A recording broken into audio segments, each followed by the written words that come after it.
Hola, colegas sapiens, compañeros de viaje en esta mota de polvo suspendida en un rayo de sol. Bienvenidos a nuestro espacio de calma, a nuestra hoguera digital, donde compartimos las historias que nos hicieron quienes somos. Hoy, nos embarcamos en la más fundamental de todas las travesías, no a través de continentes o de eras de hielo, sino a través del vasto y silencioso paisaje interior de la mente de nuestros ancestros. Buscaremos el origen de la herramienta más poderosa que jamás hemos creado, una herramienta que no se sostiene en la mano, sino en el aliento. La historia del lenguaje. El viaje desde el silencio absoluto hasta la palabra. Es un relato largo y profundo, lleno de susurros y ecos. Si estas exploraciones sobre nuestra humanidad compartida resuenan contigo, considera unirte a nuestra comunidad suscribiéndote. Cada nuevo compañero de viaje nos ayuda a seguir trazando estos mapas del pasado, y nos encantaría saber desde qué rincón del mundo nos escuchas hoy. Ahora, respira hondo, acompáñanos, retrocedamos en el tiempo, mucho antes de la primera palabra, antes de que existiera una sola palabra. ¿Qué era un pensamiento? Intentemos imaginarlo. 7 millones de años atrás, en los bosques de África, caminaba nuestro último ancestro en común con los chimpancés. No había un lenguaje como el nuestro. No había evidencia directa, nada que se fosilizara. Solo podemos intuir, a través de nuestros primos vivos, una comunicación de gestos, de gritos, de posturas. Una vida social compleja, sí, pero sin palabras para nombrarla. Nuestra búsqueda de la primera palabra es un viaje hacia un fantasma. Nuestra historia comienza en un silencio profundo, un silencio que nunca podremos oír. Y así, nos enfrentamos al primer misterio. Si no había palabras para dar forma al pensamiento, el mundo se experimentaba como una corriente pura de sensaciones, sin etiquetas, sin pasado ni futuro, sin historias. ¿Puede una criatura que se yergue sobre sus dos piernas comenzar a pensar de forma diferente, incluso sin palabras? La aparición del bipedalismo en homínidos como el Australopithecus fue más que un simple cambio de postura.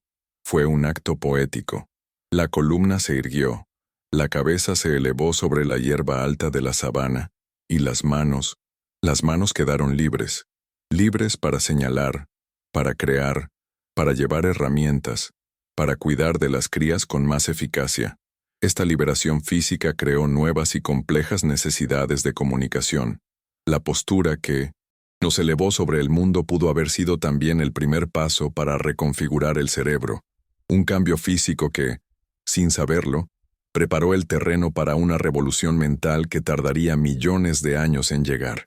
¿Cuánto de nuestro lenguaje, aún hoy, se habla con las manos? ¿Cuántos de nuestros gestos son ecos de un tiempo en que las manos lo eran todo? Una herramienta de piedra, un simple objeto, ¿o es acaso la primera frase dicha por una mano? Hace unos 2.6 millones de años, el Homo habilis comenzó a tallar las rocas de Olduvai. Este acto no era simple. Requiere una visión, una planificación, una secuencia de acciones precisas. Requiere enseñar y aprender.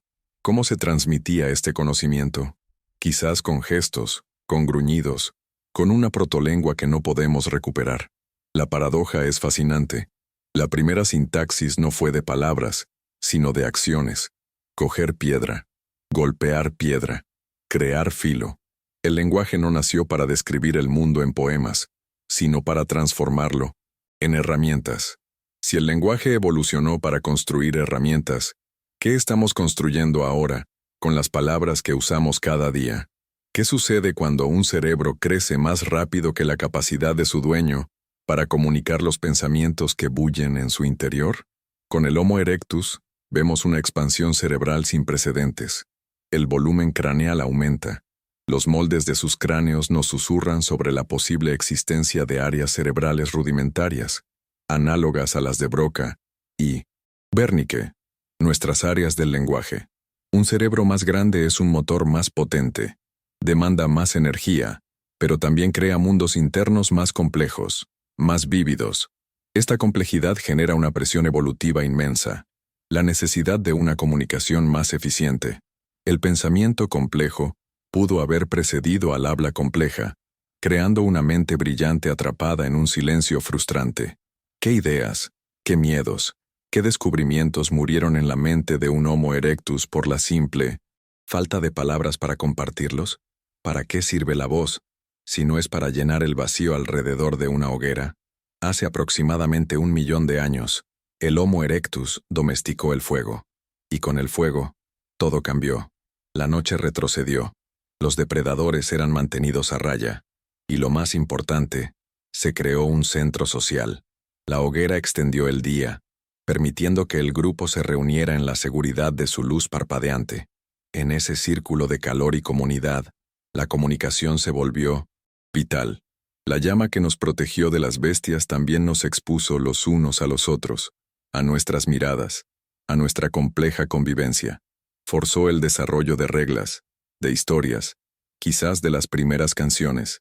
Forzó la evolución de la voz para mediar esa nueva e intensa proximidad. Las primeras historias fueron contadas para explicar las estrellas lejanas o para entender las sombras danzantes de nosotros mismos que proyectaba el fuego en la pared de la cueva. ¿Puede la anatomía de un solo y diminuto hueso en la garganta reescribir la historia de nuestra conversación? Hablemos del hueso hioides. En el Australopithecus, su forma es similar a la de un chimpancé, limitando la gama de sonidos, pero en neandertales y Homo sapiens arcaicos, como los encontrados en la cima de los huesos en España, encontramos un hioides casi idéntico al nuestro. Esto sugiere que poseían la anatomía necesaria para un habla compleja. Pero aquí reside la paradoja. La capacidad física no es prueba de la práctica. Es como encontrar un violín perfectamente conservado en las ruinas de una civilización que, quizás, nunca descubrió la música. Si especies como los neandertales tenían el aparato vocal, pero no nuestro lenguaje, ¿qué tipo de sonidos producían? ¿Qué mundos acústicos ahora perdidos para siempre habitaban? Y si la clave de nuestra voz no estuviera en la garganta, sino en nuestros genes. Existe un gen, el FOXP2, que a veces es llamado el gen del lenguaje. No es tan simple, por supuesto, pero juega un papel crucial en el control motor fino de los músculos faciales y la laringe, esencial para la articulación del habla. La versión humana moderna de este gen tiene 2 pequeñas mutaciones que la diferencian de la de los chimpancés, y los neandertales, fascinantemente, compartían nuestra misma versión. Pero tener el gen no es tener el lenguaje. Es solo una pieza en un rompecabezas neurológico y genético inmenso. Esto nos dice que el lenguaje no fue una sola invención, una bombilla que se encendió de repente, sino el lento y paciente ensamblaje de innumerables piezas biológicas a lo largo de milenios. Si una única mutación genética pudo ser tan crucial, ¿cuán frágil es la base biológica sobre la que hemos construido toda nuestra civilización? ¿En qué momento un sonido deja de ser una simple advertencia para convertirse en un nombre?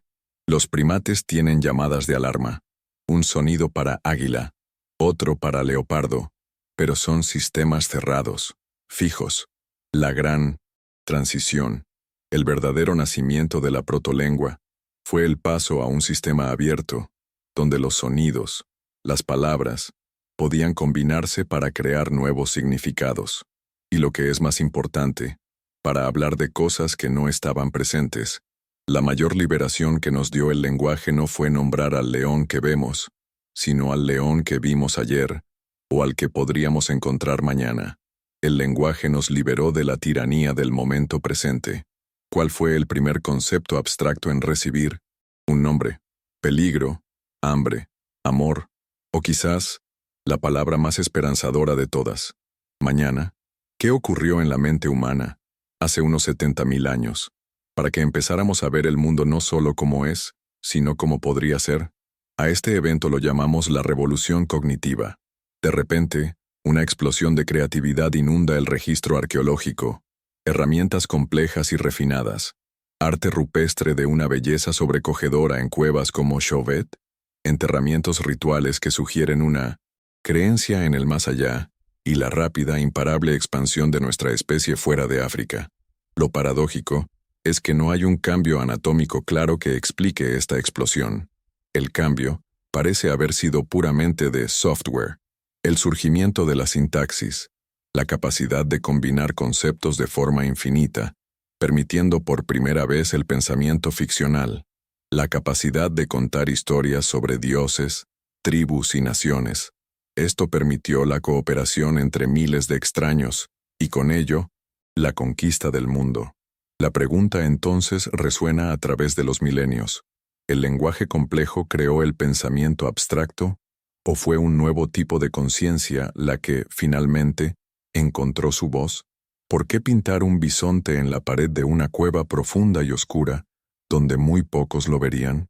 La majestuosidad del arte de Lascaux, de Altamira. Estas no eran simples decoraciones. Eran quizás rituales de caza, visiones chamánicas, o algo aún más profundo. La primera forma de narrativa, visual. Historias de grandes cacerías, mitos de la creación del mundo, contados no con palabras, sino con ocre y carbón. La paradoja es que estas imágenes, creadas en la más profunda oscuridad, eran un intento de fijar una idea en el tiempo, de hacer una historia permanente. La escritura no comenzó sobre el papiro bajo el sol de Egipto, sino sobre la roca, en el silencio frío y absoluto de una cueva.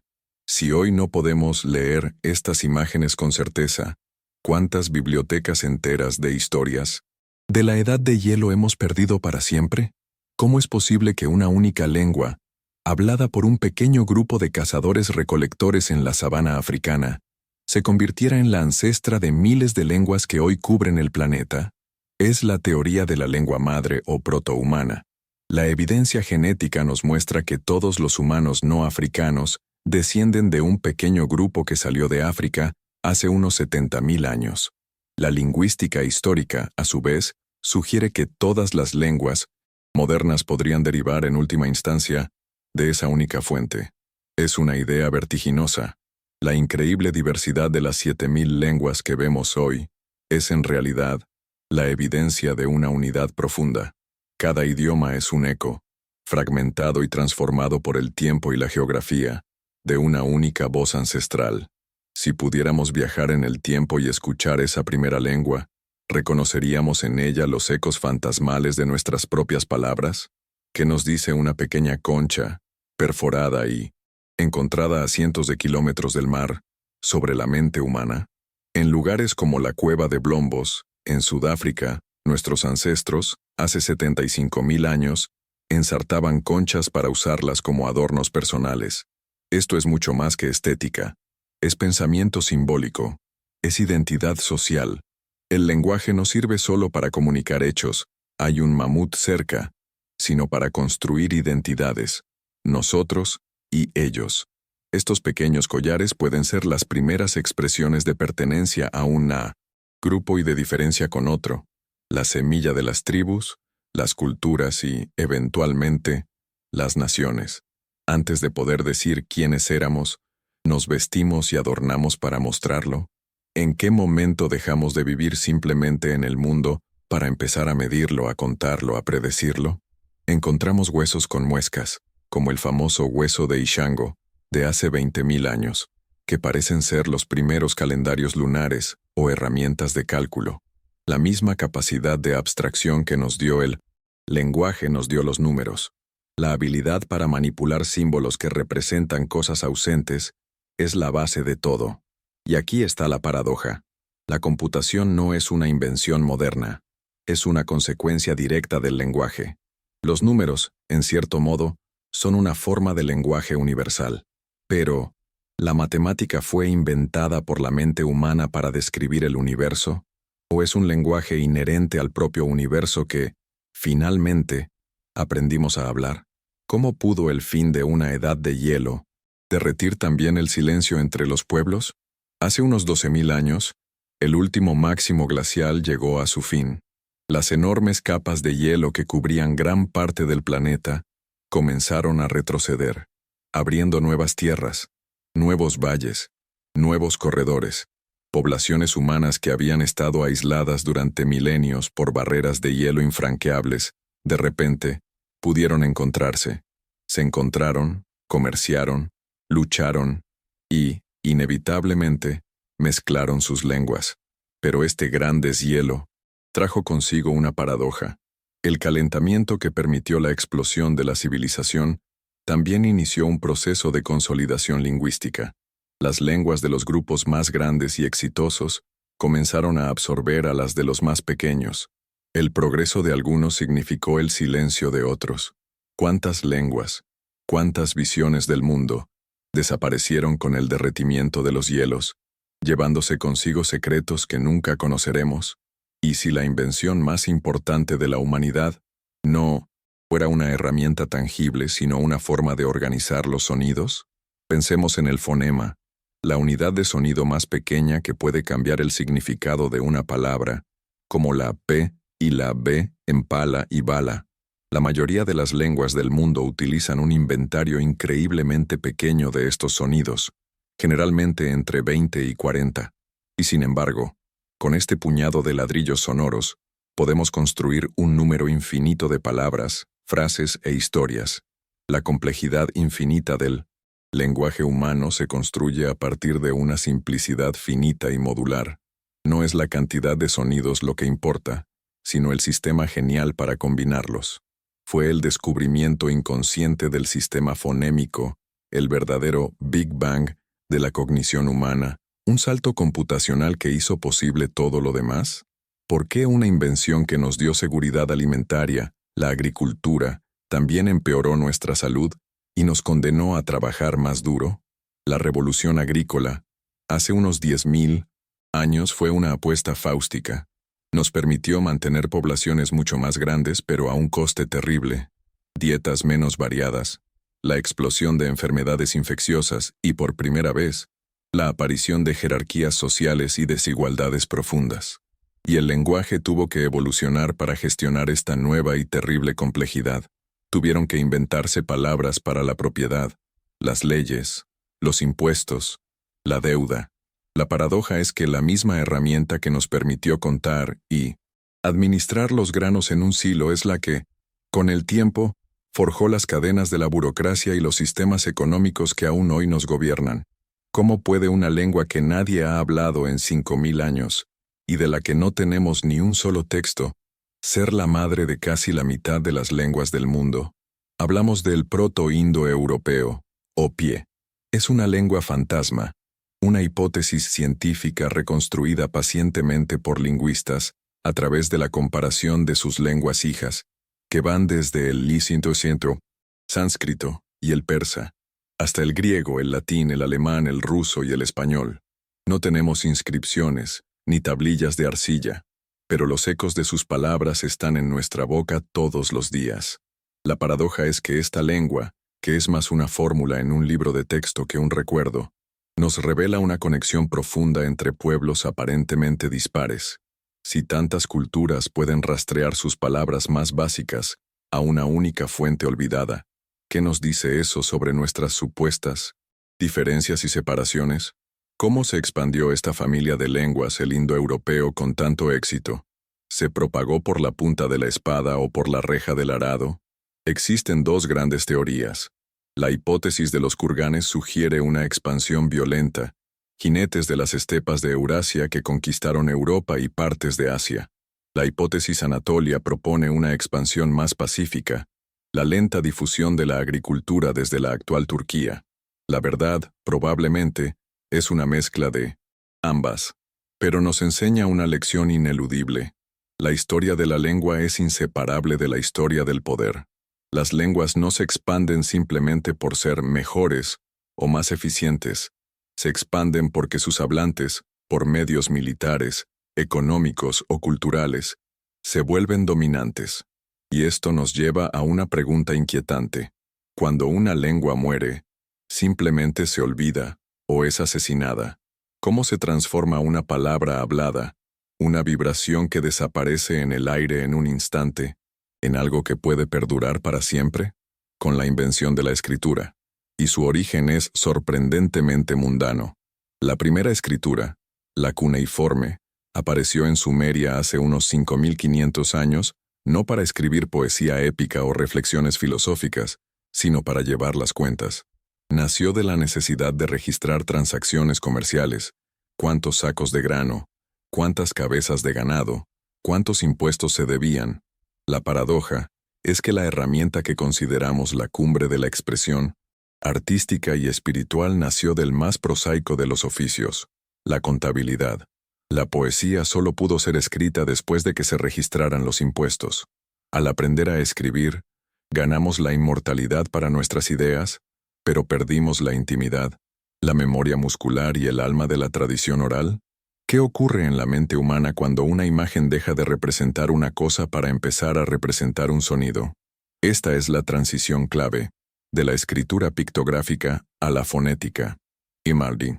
Principio, el dibujo de un toro significaba toro, pero luego a través del principio del acertijo o rebus, el dibujo de un toro podría usarse para representar el sonido teo en una palabra más larga. Los jeroglíficos egipcios son un ejemplo perfecto de este sistema mixto. Esta fue, quizás, la mayor hazaña de abstracción en toda nuestra historia. Desvincular un símbolo de su referente físico permitió escribir cualquier cosa que pudiera ser dicha: nombres propios, emociones, conceptos, abstractos. El mundo de las ideas finalmente podía ser grabado en piedra. Pero vivimos hoy en un mundo tan inmerso en la escritura fonética que hemos olvidado cómo leer el lenguaje pictográfico de la naturaleza que nos rodea. ¿Puede la simplicidad de 22 símbolos democratizar el conocimiento y derribar imperios? Eso es exactamente lo que hizo el alfabeto. Inventado por los fenicios, un pueblo de comerciantes semitas, alrededor del 1200 a.C., el sistema alfabético era revolucionario. En lugar de los cientos o miles de símbolos complejos de la escritura cuneiforme o jeroglífica, que requerían años de estudio por una élite de escribas, el alfabeto tenía solo unas pocas letras que representaban sonidos. Era increíblemente fácil de aprender. La paradoja es que esta herramienta, diseñada por mercaderes para simplificar sus negocios, se convirtió en una fuerza revolucionaria.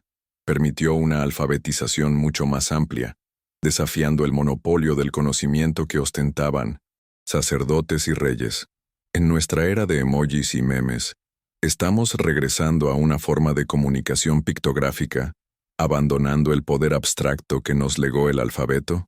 Si las palabras que usas moldean los pensamientos que puedes tener, ¿qué sucede cuando aprendes un nuevo idioma? Esta es la esencia de la hipótesis de Sapir-Whorf, o relatividad lingüística. Los ejemplos son fascinantes.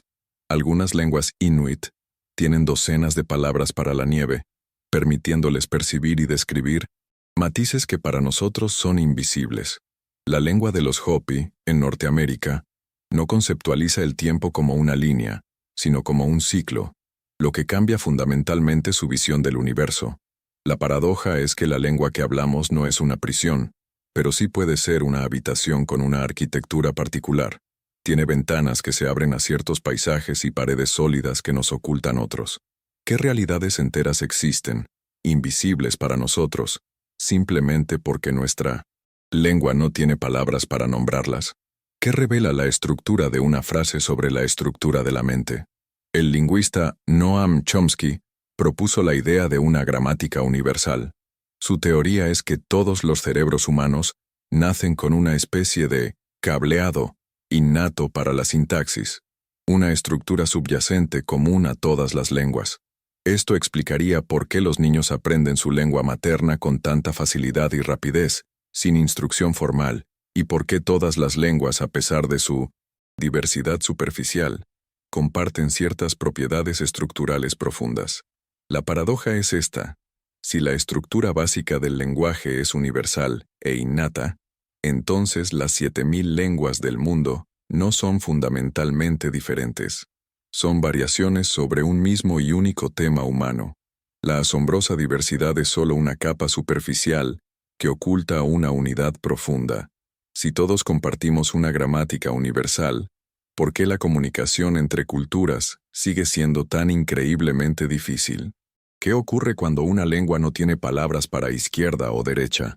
Parece imposible, pero existen. La lengua Gugu Yimitir, en Australia, es un ejemplo.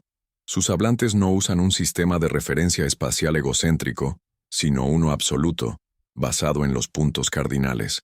No dirían cuidado con la serpiente a tu izquierda, sino cuidado con la serpiente al oeste de ti. Para hacer esto, necesitan mantener una orientación constante, casi sobrehumana para nosotros. La paradoja es que su lenguaje no solo describe la realidad, sino que obliga a sus cerebros a desarrollar una capacidad cognitiva extraordinaria para adaptarse a sus demandas. ¿Qué otras habilidades mentales asombrosas podríamos tener que permanecen dormidas simplemente porque nuestra lengua no nos exige despertarlas? ¿Puede una lengua nacer en una sola generación, del caos de la colisión entre culturas, en las plantaciones o en los puertos comerciales? Sí, ocurre a través de un proceso fascinante. Cuando grupos que no comparten un idioma necesitan comunicarse, a menudo desarrollan un pidgin, una lengua de contacto muy simplificada y sin gramática consistente. Pero si los hijos de estos hablantes de pidgin crecen escuchándolo como su lengua principal, hacen algo milagroso.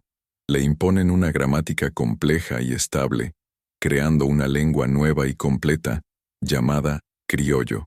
Lo hacen de forma espontánea, inconsciente. Es la gramática universal en acción. Las lenguas criollas son la prueba viviente de que el instinto para crear orden y estructura gramatical está profundamente arraigado en la mente humana. Si los niños pueden crear espontáneamente una lengua compleja de la nada, ¿qué nos dice eso sobre la naturaleza de la creatividad y el orden en el universo? ¿Qué puede contarnos la historia de una sola palabra sobre la historia de la civilización? La etimología es una forma de arqueología del pensamiento. Rastreemos, por ejemplo, la palabra salario. Proviene del latín salarium, que era el pago que se daba a los soldados romanos para que compraran sal, un bien esencial. Una sola palabra nos conecta con las legiones romanas, con las antiguas rutas comerciales, con la química de la conservación de alimentos. O pensemos en la palabra bárbaro. Para los antiguos griegos, un bárbaros era simplemente alguien que no hablaba griego. Su habla le sonaba a un balbuceo ininteligible. Bar. Las palabras son fósiles de ideas. Llevan en su ADN las migraciones, las conquistas, las revoluciones tecnológicas y los prejuicios de nuestros ancestros. Hablar es, en sí mismo, un acto de arqueología. Si pudiéramos borrar el historial de una palabra, ¿podríamos borrar los prejuicios que a menudo lleva consigo? Como una torre, el mito de una ciudad que intentó alcanzar los cielos, se convirtió en el símbolo de nuestra incapacidad para entendernos. El mito de la Torre de Babel, del libro del Génesis, es una poderosa metáfora de la ansiedad humana sobre la diversidad lingüística. Narra una época en que toda la humanidad hablaba una sola lengua, y por su arrogancia, Dios los castigó confundiendo sus lenguas y dispersándolos por la tierra. La paradoja es que el mito ve la diversidad de lenguas como una maldición divina, pero desde la perspectiva de la biología y la lingüística, la diversidad es un signo de salud, de creatividad, de adaptación. La maldición de Babel podría ser en realidad nuestra mayor bendición. Estamos hoy construyendo una nueva torre de Babel con 1907. Internet, una que nos conecta globalmente pero que paradójicamente puede estar llevándonos a una mayor fragmentación y a una incomprensión aún más profunda. ¿Qué se perdió cuando el filósofo Platón criticó la escritura, temiendo que debilitaría la memoria humana? En la antigua Grecia, la transición de una cultura oral, la de Homero, a una cultura letrada, fue un cambio trascendental. Las culturas orales desarrollaron asombrosas técnicas de memorización, como la poesía épica con su ritmo y fórmulas, o los palacios de la memoria. La escritura, argumentaba Platón, externalizaría nuestra memoria. Ya no necesitaríamos recordar, porque podríamos buscarlo en un rollo de papiro. Y la paradoja es que tenía razón. La escritura nos dio una memoria colectiva inmensa, pero quizás la hizo más superficial. Confiamos en el papel y la pantalla en lugar de confiar en la estructura de nuestras propias mentes. En la era de Google, donde cualquier dato está a un clic de distancia, estamos subcontratando tanto de nuestra memoria que corremos el riesgo de perder la capacidad de pensar profundamente. cómo la traducción de un único libro ayudó a estandarizar lenguas enteras y a construir naciones. Pensemos en el impacto de la traducción de la Biblia a las lenguas vernáculas durante la Reforma Protestante. La Biblia de Lutero en alemán o la del Rey Jacobo en inglés, distribuidas masivamente gracias a la imprenta, tuvieron un efecto monumental. Ayudaron a fijar la ortografía, la gramática y el vocabulario, creando una lengua estándar que unificó a hablantes de dialectos muy diferentes. Un acto de diseminación religiosa tuvo la consecuencia secular y paradójica de crear identidades nacionales. Las personas que leían en la misma lengua comenzaron a sentirse parte de la misma comunidad imaginada, sentando las bases del Estado-nación moderno. Si una lengua unificada puede ayudar a crear una nación, la dominancia de una lengua global como el inglés está creando una identidad global o simplemente una nueva y sutil forma de imperio cultural. ¿Puede una máquina de metal, madera y tinta cambiar la forma en que los seres humanos piensan? La imprenta de tipos móviles de Gutenberg, alrededor de 1440, hizo precisamente eso. Su impacto no fue solo que permitió producir textos en masa y de forma barata, lo que impulsó la Reforma, el Renacimiento y la Revolución Científica. La paradoja es que la imprenta no solo diseminó ideas, alteró la naturaleza misma del pensamiento. Fomentó un pensamiento más lineal, más privado, más estructurado. Promovió la idea de la autoría individual y de que el conocimiento podía ser algo fijo, permanente y archivable, en agudo contraste con la fluidez y el carácter comunitario de la cultura oral. ¿Qué cambios fundamentales en nuestra cognición está causando la revolución digital ahora mismo? Cambios que somos incapaces de ver porque estamos inmersos en medio de ella. Es un viaje largo, el nuestro, y está lejos de terminar. Si esta exploración de los ecos del pasado te inspira a reflexionar sobre nuestro presente, considera formar parte de nuestra comunidad. Tu suscripción hace posible que estas historias sigan siendo contadas. Cuando una lengua muere, ¿qué muere con ella? No es solo un conjunto de palabras y reglas gramaticales. Es un universo mental.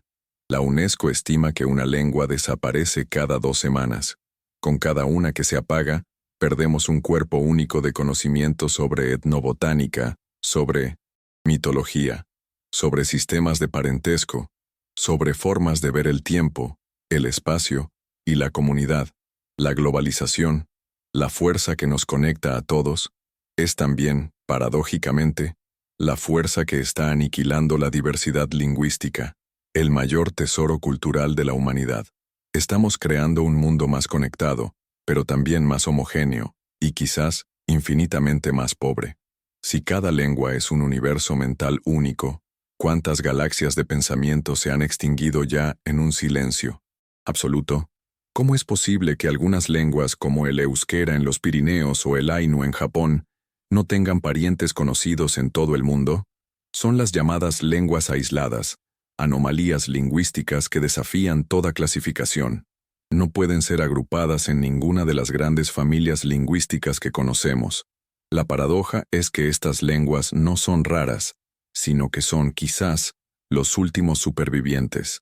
Son como fósiles vivos, lingüísticos, un atisbo de una inmensa diversidad que existió en el pasado, antes de que las grandes expansiones agrícolas, como la de los hablantes de indoeuropeo o de bantú, barrieran casi todo a su paso. ¿Qué historias de migraciones olvidadas y pueblos perdidos están encerradas en la gramática única de estas lenguas solitarias? ¿Qué ocurre en la mente de un niño que crece hablando 2 lenguas al mismo tiempo? Durante mucho tiempo, se pensó que el bilingüismo era una desventaja, que confundía al cerebro infantil. Hoy, la ciencia nos ha revelado la verdad opuesta. La investigación moderna muestra los enormes beneficios cognitivos del bilingüismo: mayor flexibilidad mental, mejor función ejecutiva del cerebro, e incluso una mayor reserva cognitiva que puede retrasar la aparición de enfermedades como el Alzheimer. La paradoja es que lo que se consideraba una desventaja es en realidad una ventaja. La mente bilingüe no son 2 mentes monolingües separadas, sino una red cognitiva única, más rica, más flexible y más resiliente. Sí, hablar dos lenguas puede potenciar la mente.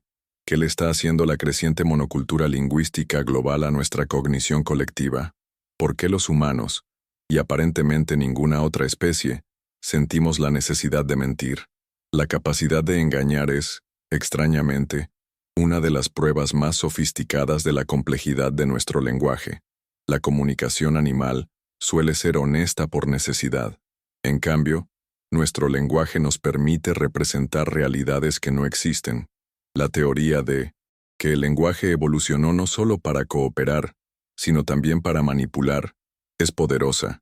La paradoja es que la misma herramienta que nos permite construir la confianza, las leyes y la ciencia, la comunicación de verdades, es exactamente la misma que nos permite traicionar, engañar y crear propaganda. El lenguaje es, por su propia naturaleza, un arma de doble filo. ¿Podría existir una sociedad humana sin la mentira? ¿O es un lubricante social necesario, la base de la ficción, la diplomacia e incluso la cortesía? ¿Por qué reímos? ¿Y qué tiene que ver la risa con el lenguaje? La risa es mucho más antigua que el habla. Sus raíces se encuentran en las vocalizaciones de juego que vemos en otros primates. En nosotros, se ha convertido en una señal social increíblemente compleja. Puede comunicar acuerdo, agresión, alivio, nerviosismo, pertenencia, a menudo de forma mucho más rápida y eficaz que las palabras. La paradoja es que la risa opera en un canal de comunicación diferente al del lenguaje proposicional. Cortocircuita la lógica y la sintaxis para crear una conexión o una exclusión emocional instantánea. Una broma puede unir a un grupo o marginar a un individuo más rápido que cualquier discurso. En un mundo cada vez más mediado por texto, estamos perdiendo la gramática sutil de la comunicación no verbal, como la risa, que nos hace profundamente humanos. ¿Cómo podemos descifrar una lengua muerta hace milenios y, con ello, abrir una ventana a una civilización perdida? Ladio. Historia de la piedra de Rosetta es el ejemplo más famoso. El mismo decreto burocrático de un faraón, Ptolomeo, escrito en 3 escrituras, jeroglífico egipcio, demótico y griego antiguo. El griego que podíamos leer fue la clave que permitió a Jean-François Champollion desentrañar el código de los jeroglíficos. La paradoja es deliciosa. La llave para entender los mitos, los rituales y la historia de los grandes faraones nos la dio un aburrido texto administrativo. El acceso a lo sagrado vino a través de lo profano.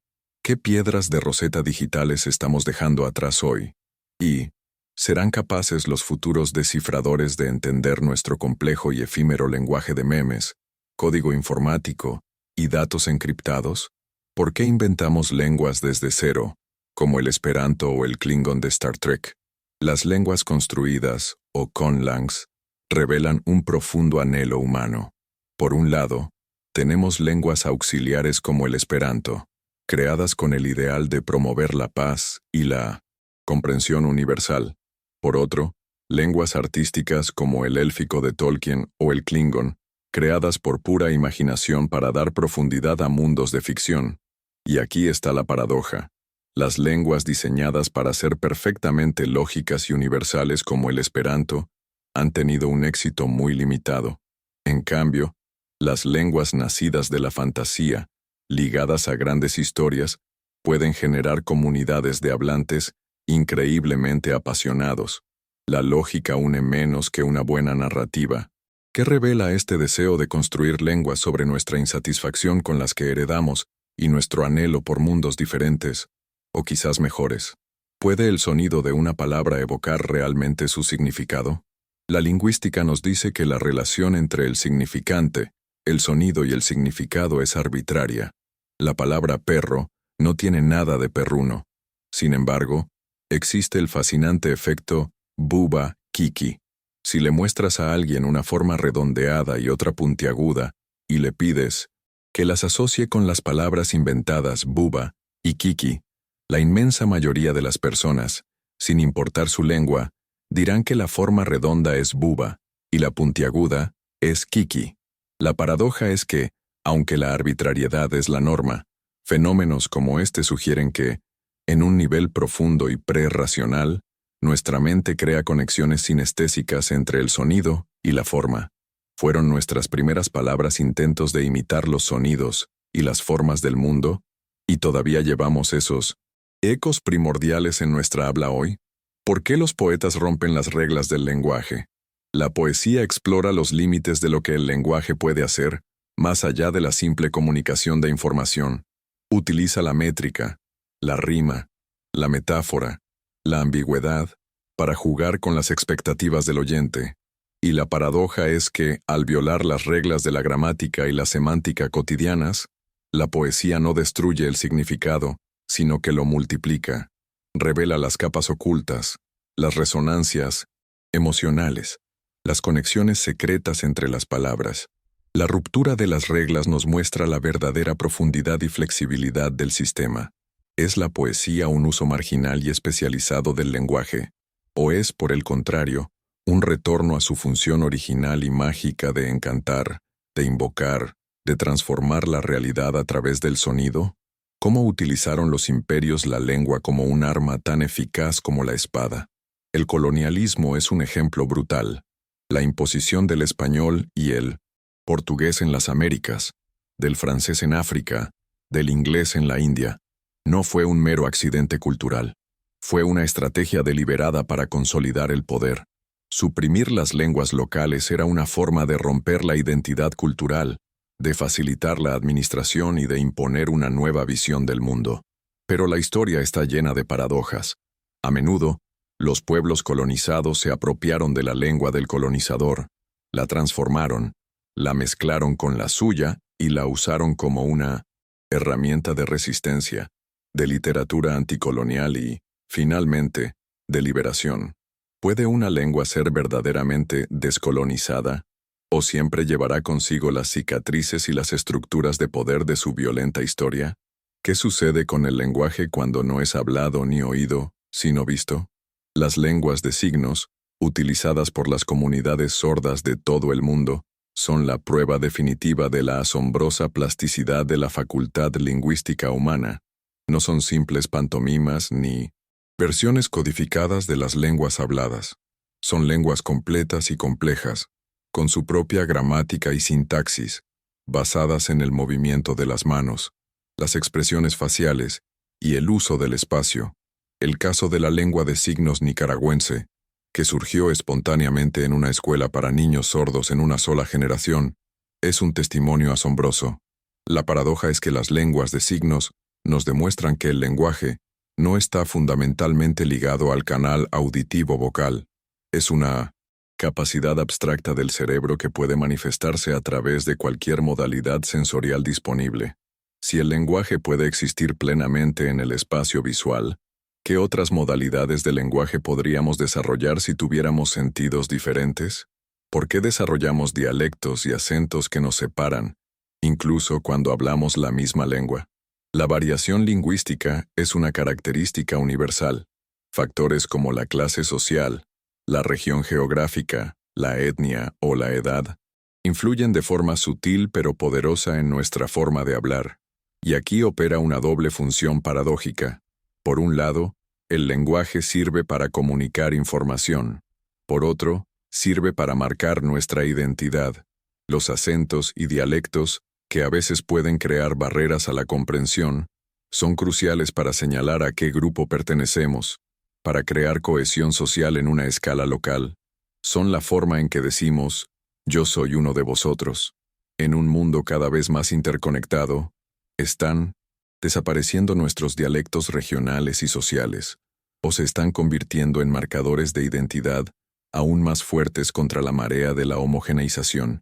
¿Por qué las palabras de un juramento, de una promesa o de un hechizo parecen tener un poder que otras palabras no tienen? El filósofo J.L. Austin desarrolló la teoría de los actos de habla. Se dio cuenta de que a veces usamos el lenguaje no para describir la realidad, sino para cambiarla. A estas frases las llamó performativos. Cuando un juez dice, yo os declaro marido y mujer, o un rey nombra a un caballero, sus palabras, en el contexto ritual adecuado, transforman la realidad social. La paradoja es que el poder no reside en el sonido de las palabras mismas, sino en el acuerdo social, en la estructura de poder que les confiere esa autoridad. El lenguaje no es solo un espejo del mundo. En ciertas condiciones, es el martillo que le da forma. Si las palabras pueden cambiar la realidad en un tribunal o en un altar, ¿qué hechizos sociales estamos lanzando inconscientemente en nuestras conversaciones diarias? ¿Cómo pasa el cerebro de un bebé de un balbuceo universal a un acento perfectamente local? El proceso es fascinante. Los bebés nacen como ciudadanos del mundo, fonéticos. Pueden distinguir todos los sonidos de todas las lenguas del planeta, pero a medida que crecen, su cerebro comienza un proceso de poda sináptica. Se especializa en los sonidos de su lengua materna y pierde la capacidad de distinguir los que no son relevantes en su entorno.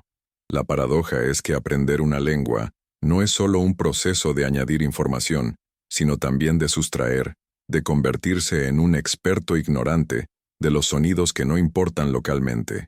El desarrollo es tanto ganancia como pérdida. Si perdemos la capacidad de oír los sonidos de otras lenguas tan pronto en la vida, ¿cuántas otras percepciones del mundo perdemos antes incluso de aprender a hablar sobre ellas? ¿Puede el lenguaje humano ser diferente de toda la comunicación animal no solo en grado sino en tipo? Muchos lingüistas creen que sí, y que la clave reside en una propiedad llamada recursividad. Es la capacidad de incrustar una frase dentro de otra, y otra dentro de esa, potencialmente hasta el infinito. Este es el gato que persiguió a la rata que se comió el queso que estaba en la casa que construyó Jack. Ningún otro sistema de comunicación animal parece tener esta capacidad. La paradoja es que esta habilidad, aparentemente simple para el anidamiento sintáctico, puede ser el salto cognitivo fundamental que lo hizo todo posible, desde la matemática hasta las leyes, pasando por las narrativas complejas. La recursividad pudo haber evolucionado no para la comunicación externa, sino para la estructuración del pensamiento interno. Si la recursividad es el secreto de la humanidad, significa que existe un límite absoluto para la complejidad del pensamiento en los animales no humanos, sin importar cuán inteligentes puedan ser. ¿Qué nos dicen los errores que cometemos al hablar sobre cómo funciona realmente el lenguaje? Los lapsus linguae, o tropiezos de la lengua, no son aleatorios. Siguen patrones muy específicos. Intercambiamos sonidos con sonidos, nombres con nombres, verbos con verbos. Raramente mezclamos categorías. Estos errores son como pequeñas ventanas que se abren por un instante y nos dejan ver la arquitectura interna de la mente. Nos muestran cómo el cerebro organiza, almacena y accede a su diccionario mental y a sus reglas gramaticales. La paradoja es que las fallas del sistema son nuestra mejor guía para entender su funcionamiento. Es precisamente cuando la máquina se estropea que podemos ver cómo están dispuestas sus piezas. Si nuestros errores verbales revelan la estructura oculta de nuestros pensamientos, ¿qué están ocultando sobre nosotros mismos los correctores automáticos y la edición constante de nuestra comunicación digital? ¿Cuál es la misteriosa relación entre el lenguaje y la música? A nivel neuronal, el procesamiento de ambas se solapa significativamente, especialmente en lo que respecta al ritmo, el tono y la estructura jerárquica. Esto ha llevado a algunos teóricos a proponer que el lenguaje y la música evolucionaron de un progenitor común, una especie de musilenguaje primordial. La paradoja es que, aunque parecen tener funciones distintas, el lenguaje para transmitir proposiciones, la música para transmitir emociones, la frontera es increíblemente borrosa. La prosodia, la música del habla, el tono, el ritmo, la entonación, lleva una carga de significado emocional gigantesca, y la música, a su vez, tiene una especie de sintaxis que crea tensión y resolución, que cuenta historias sin palabras. ¿Es el lenguaje un tipo de música que se especializó en transportar hechos? ¿O es la música una forma de lenguaje que se negó a ser aprisionada por el significado literal? ¿Por qué contamos historias? Desde los mitos de la creación hasta las series de televisión, la narrativa es una constante universal en todas las culturas humanas. Estructuras como el monomito o el viaje del héroe de Joseph Campbell aparecen una y otra vez. Las historias son la principal herramienta de la mente para dar sentido al caos de la experiencia, para organizar la memoria, para simular escenarios sociales y para transmitir los valores de una cultura. Pero la paradoja podría ser aún más profunda. Quizás no usamos el lenguaje para contar historias. Quizás el lenguaje evolucionó precisamente para que pudiéramos contar historias. La narrativa no sería un barniz sobre la realidad, sería la estructura misma de nuestra conciencia. Si estamos programados para pensar en narrativas, con protagonistas, antagonistas y un final claro, ¿nos vuelve esto incapaces de comprender los sistemas complejos y ambiguos del mundo real, que rara vez se ajustan a una historia simple? ¿Cómo cambia el lenguaje cuando no hay un cuerpo presente? La llegada de la comunicación textual masiva, cartas, telégrafos y ahora emails y mensajes instantáneos, ha supuesto una transformación radical. Se pierden todas las pistas no verbales que enriquecen la comunicación cara a cara, el tono de voz, el lenguaje corporal, el contacto visual. Para compensar esta pérdida hemos desarrollado nuevas convenciones. El uso expresivo de la puntuación, las mayúsculas para gritar y, por supuesto, los emoticonos. La paradoja es que cada tecnología que promete conectarnos más de cerca, de alguna manera, también nos distancia. La comunicación textual permite un contacto constante, pero es inherentemente más propensa a los malentendidos y emocionalmente menos rica que una conversación real. Nos estamos volviendo más elocuentes con el teclado, pero más torpes en el arte sutil y encarnado de la conversación real. ¿Qué significa cuando la abreviatura o la jerga de un pequeño grupo online se extiende por la cultura global en cuestión de días? Internet actúa como un acelerador darwiniano para la evolución del lenguaje. Nuevas mutaciones lingüísticas, memes, acrónimos como LOL, nuevas jergas, surgen constantemente. Las más aptas, es decir, las más útiles, contagiosas o divertidas, sobreviven y se propagan a una velocidad sin precedentes en la historia humana.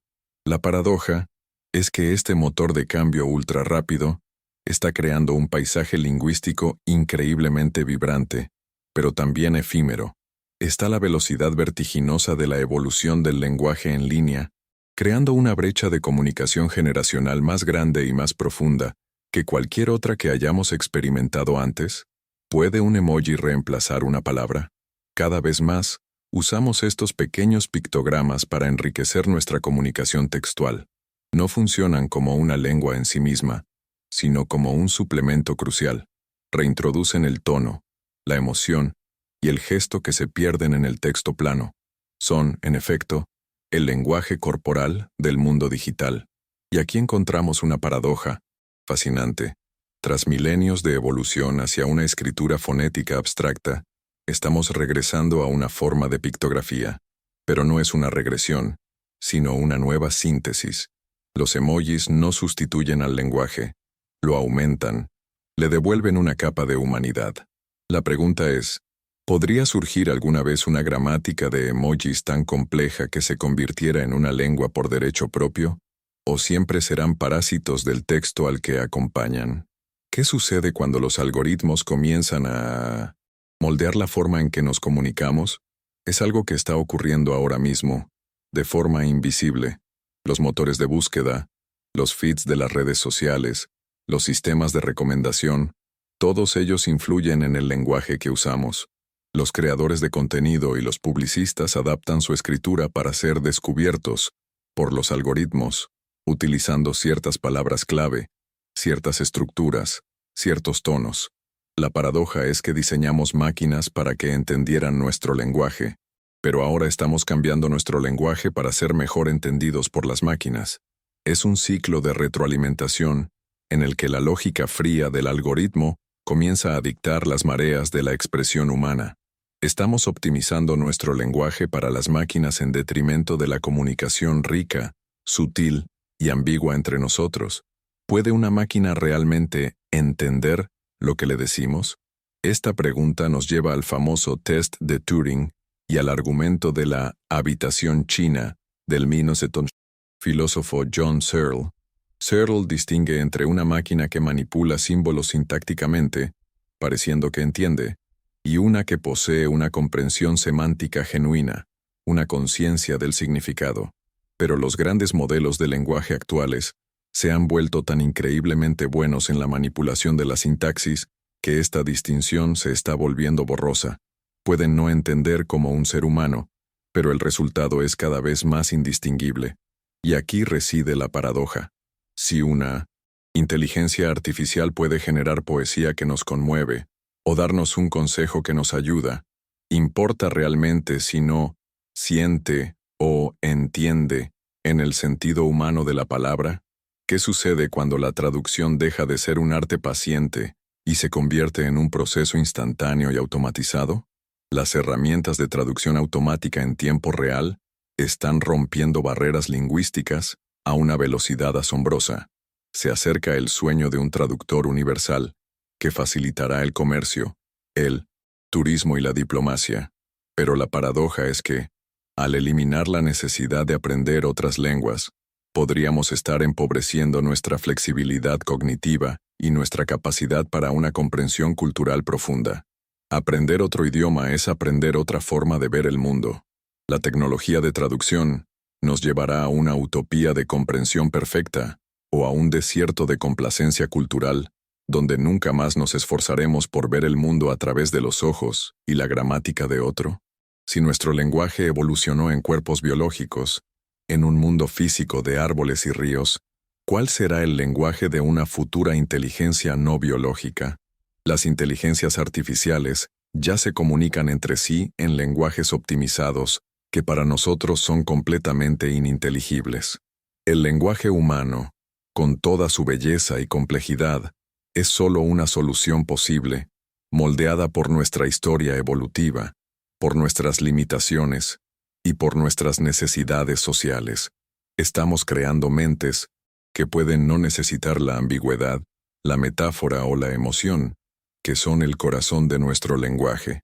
La paradoja es que el siguiente paso en la evolución del lenguaje en el universo puede que no tenga nada que ver con nosotros. Si una IA desarrollara una conciencia y un lenguaje propios, ¿cómo podríamos saberlo? ¿Y cómo podríamos comunicarnos con una mente cuya experiencia de la realidad es fundamentalmente ajena a la nuestra? Mirando hacia el futuro, el lenguaje nos unirá o nos dividirá. Aún más, vemos dos tendencias contradictorias operando simultáneamente. Por un lado, la dominancia imparable del inglés como lengua franca global, impulsada por la ciencia, los negocios y la cultura popular. Por otro, una revitalización de muchas lenguas minoritarias que utilizan la tecnología, como las redes sociales y las aplicaciones de aprendizaje, para conectar a sus hablantes y preservar su cultura como nunca antes. La paradoja es que la misma tecnología que promueve la homogeneización lingüística también proporciona las herramientas para que la diversidad resista y florezca. ¿Cuál es el futuro del lenguaje? ¿Un único idioma global? ¿Un mosaico vibrante de miles de lenguas coexistiendo digitalmente? ¿O algo completamente nuevo que todavía no podemos ni empezar a imaginar? ¿Qué sonido hace el primer llanto de un bebé? ¿Y por qué es tan importante? Estudios recientes han revelado algo asombroso. El contorno melódico del llanto de los recién nacidos imita la prosodia, la música, de la lengua de su madre, que han estado escuchando desde dentro del útero. Los bebés recién nacidos franceses tienden a llorar con una melodía ascendente al final, mientras que los bebés alemanes lo hacen con una melodía descendente, reflejando los patrones de entonación de sus respectivas lenguas. La paradoja es que la adquisición del lenguaje no comienza con la primera palabra, ni siquiera con el primer balbuceo, comienza antes del nacimiento. El aprendizaje de la música de nuestra lengua nativa es la primera lección que recibimos sobre cultura y pertenencia. Si los fundamentos de nuestra lengua materna se aprenden en el útero, ¿cuánto de nuestra identidad ya está formado antes de que tomemos nuestro primer aliento? ¿Por qué cotilleamos? El antropólogo Robin Dunbar propuso una teoría fascinante. El lenguaje evolucionó principalmente para permitir el cotilleo. En los primates, el acicalamiento, el grooming, Es el pegamento que mantiene unidos los lazos sociales, pero solo se puede acicalar a un individuo a la vez. A medida que los grupos de homínidos crecían, el acicalamiento se volvió ineficiente. El lenguaje, y específicamente el cotilleo, surgió como una forma de acicalamiento vocal. Permite mantener y evaluar las relaciones sociales con muchas personas al mismo tiempo. La paradoja es que el cotilleo, a menudo visto como una actividad trivial o maliciosa, podría ser la verdadera razón por la que tenemos lenguaje. La necesidad de saber quién es de fiar, quién engaña y cuál es nuestro estatus en el grupo, fue el motor de la revolución lingüística. En nuestra era de redes sociales, que son esencialmente una máquina de cotilleo global, estamos simplemente usando tecnología del siglo XXI para satisfacer uno de nuestros instintos más antiguos y fundamentales. Si el lenguaje es digital, compuesto por unidades discretas como los fonemas y las palabras, ¿cómo puede describir un mundo que es fundamentalmente analógico y continuo? Pensemos en el espectro de colores. Es un continuo de longitudes de onda de luz, pero nuestro lenguaje impone límites, creando categorías discretas: rojo, naranja, amarillo, y distintas lenguas trazan estas líneas en lugares diferentes.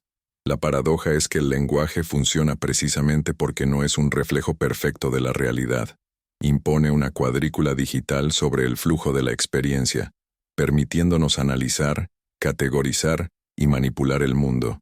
La increíble utilidad del lenguaje reside, en parte, en su inherente imprecisión. ¿Qué perdemos al forzar la realidad fluida a través de la rejilla rígida de nuestro lenguaje? ¿Existen experiencias que son, por su propia naturaleza, indecibles? ¿Por qué algunas culturas señalan con los labios en lugar de con el dedo índice? El gesto de señalar, que los lingüistas llaman deixis, parece el más básico y universal de todos. Es el puente fundamental que conecta el lenguaje con el mundo físico. Sin embargo, en muchas culturas de África, Australia y América del Sur, es común señalar con un movimiento de los labios fruncidos o de la barbilla. La paradoja es que incluso el gesto que nos parece más natural y obvio está mediado por la cultura. Esto nos revela que el lenguaje no reside solo en la boca, sino en todo el cuerpo, y que nuestro cuerpo es entrenado por nuestra cultura desde la infancia. Si un gesto tan básico es cultural, ¿cuántas de nuestras otras acciones naturales son, en realidad, frases silenciosas en un lenguaje corporal que ni siquiera nos damos cuenta de que estamos hablando? ¿Qué nos enseña un cerebro dividido sobre el lenguaje y la conciencia? En pacientes cuyo cuerpo calloso, el puente entre los dos hemisferios cerebrales, ha sido cortado, podemos estudiar cada hemisferio por separado. Si le mostramos una imagen al hemisferio derecho, el no lingüístico, el paciente no puede nombrar lo que ve. Sin embargo, su mano izquierda, controlada por el hemisferio derecho, puede dibujarlo. Y entonces ocurre algo asombroso. El hemisferio izquierdo, el lingüístico, que no ha visto la imagen, observará el dibujo hecho por la mano izquierda e inmediatamente inventará una historia plausible para explicar por qué lo ha dibujado. El hemisferio izquierdo funciona como un intérprete, creando constantemente narrativas para dar sentido a nuestras acciones y percepciones. La paradoja es que el lenguaje no se limita a informar sobre la realidad, la crea activamente, tejiendo un relato coherente incluso a partir de 1900 información incompleta.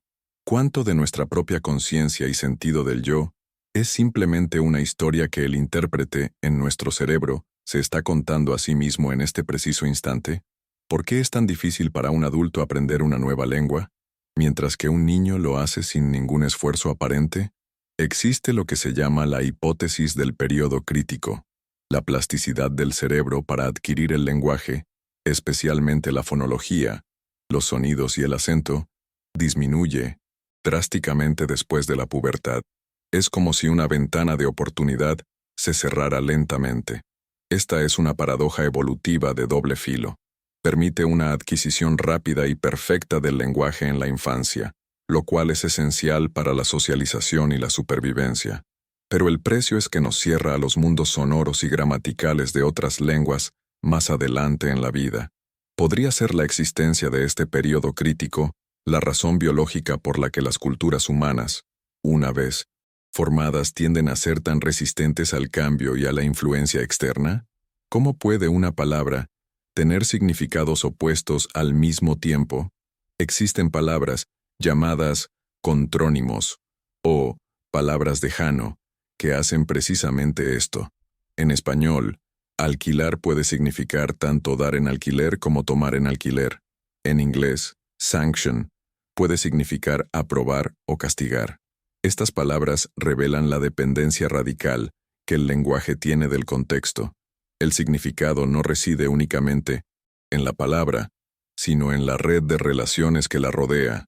La paradoja es que la ambigüedad no es necesariamente un fallo del sistema. Es una característica que permite una enorme flexibilidad y eficiencia. Confiamos en que el contexto aclarará el significado. Si las propias palabras pueden ser tan inestables, ¿cómo podemos estar seguros del significado de cualquier cosa? ¿Y cuánto de la comunicación exitosa es, en el fondo, un acto de fe compartida? ¿Pudo el lenguaje haber evolucionado primero en las mujeres? Las narrativas tradicionales sobre la evolución del lenguaje a menudo se centran en actividades predominantemente masculinas, como la planificación de grandes cacerías. Pero otras teorías sugieren que el verdadero catalizador fue la esfera social, dominada por las mujeres. La necesidad de lazos sociales fuertes entre las hembras para el cuidado cooperativo de los hijos y la comunicación sutil y constante entre madre e hijo podrían haber sido el principal motor del desarrollo inicial del lenguaje. Es la llamada hipótesis de la abuela o de la madre y el hijo. La paradoja es que, si esta visión es correcta, el lenguaje no nació para la guerra o la caza, sino para el cuidado, la nutrición y la creación de lazos.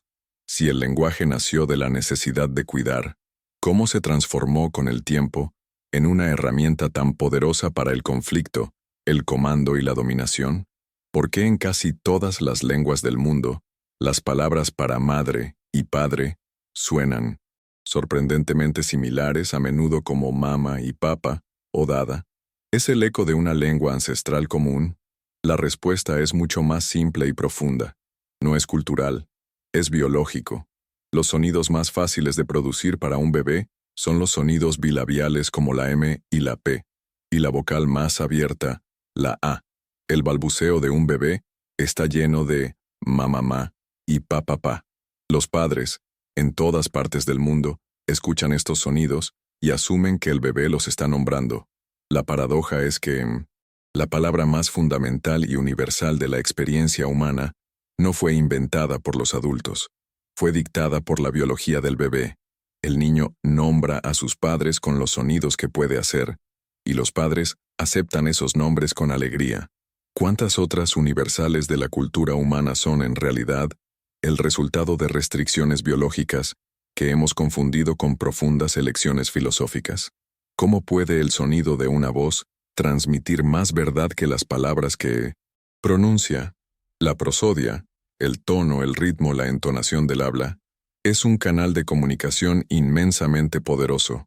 Estudios sobre la detección del sarcasmo y la mentira nos muestran que confiamos mucho más en estas pistas prosódicas que en el contenido literal del mensaje para juzgar la verdadera intención del hablante.